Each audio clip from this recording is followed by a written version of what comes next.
Okay, this is the opposite slope from where we were just at. Again, you can see a pile of shake that had been blown off this roof. This blue is from the tarp that were up here, trying to protect this roof while we were waiting for the insurance to make a decision here. But again, you can see right here, exposed underlayment. You can see loose shingles all the way up through here. They've all come and nails are protruding. We've also, like I said, noticed that this was all put in with staples, which is not code. It needs to be nailed down.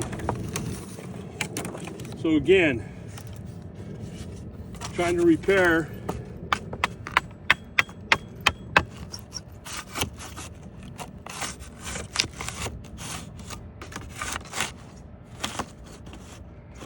this area right here.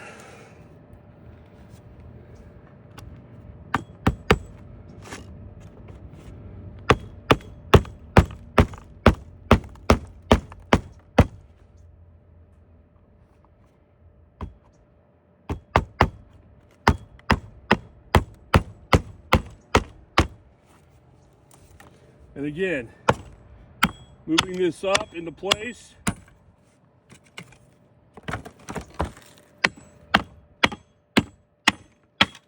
As you can see, this came out, the nails popped, not repairable.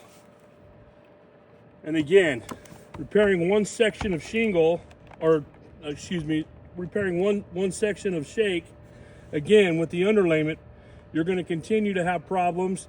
You're going to continue to have leaks throughout if the whole sections are not done. This is 3 separate spots on this roof in 3 different areas that have all been hit by wind.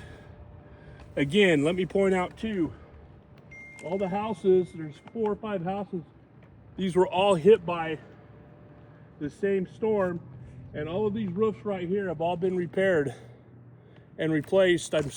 They've been replaced with new roofing.